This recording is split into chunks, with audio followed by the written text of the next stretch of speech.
प्रयागराज में भारतीय एयरफोर्स अपना 51वां स्थापना दिवस मना रहा है।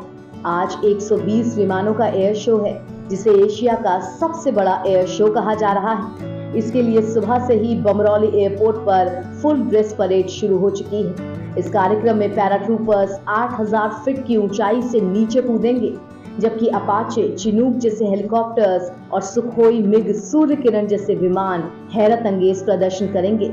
वायुसेना के इतिहास, उसके गौरव से लोगों को परिचित कराएंगे।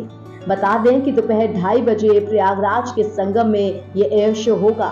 यहाँ 120 विमान और हेलीकॉप्टर्स अपने हैरत अंगेज करतबों से लोगों को रूबरू कराएंगे। इन 120 विमानों में कुछ थल और नभसेना की विंटेज कैटेगरी के विमान भी शामिल हैं। अदम्य साहस और शौर्य का करतब दिखाते हुए संगम में ये एयर शो होगा। उम्मीद है कि चिनूक और सूर्य किरण जैसे हेलीकॉप्टर भी सभी को आश्चर्यचकित करेंगे। वायुसेना के स्थापना दिवस के अवसर पर दिल्ली में परेड और फ्लाई पास्ट होता रहा है, लेकिन पिछले साल चंडीगढ़ और इस बार प्रयागराज में इसका आयोजन किया जा रहा है। यानी ये दूसरा मौका है जब दिल्ली के बाहर एयर शो हो रहा है। प्रयागराज में इस एयर शो के लिए कई दिन से तैयारी चल रही थी, विमान अभ्यास कर रहे थे। इसी क्रम में 6 अक्टूबर को प्रयागराज का आसमान अदम्य शौर्य का गवाह बना था, जब एयर शो से पहले वायुसेना के लड़ाकू विमानों ने रिहर्सल किया था। राफेल, सुखोई, मिग और जैगुआर जैसे प्लेन आसमान में कलाबाजी दिखाते हुए नजर आए थे। इन्हें देखने के लिए करीब 10 लाख लोग पहुंचे थे। बादलों के बीच से जैगुआर अचानक गर्जना करता हुआ आया और फिर चंद सेकंडों में गायब हो गया।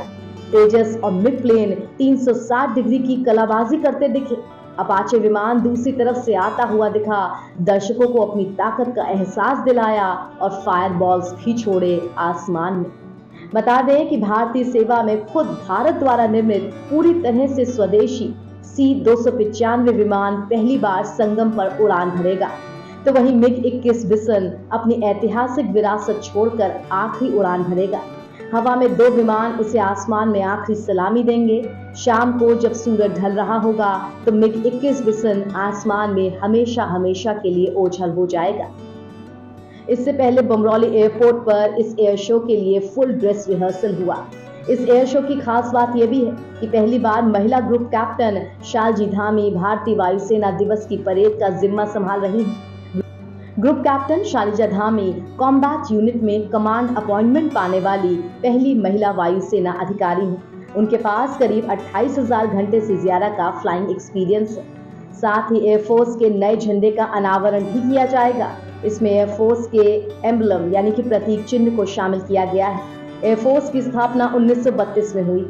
उस समय रॉयल एयरफोर्स का झंडा था। देश की आज़ादी के बाद 1952 में पहली बार तिरंगे और एयरफोर्स के गोल्ड साइन को शामिल किया गया।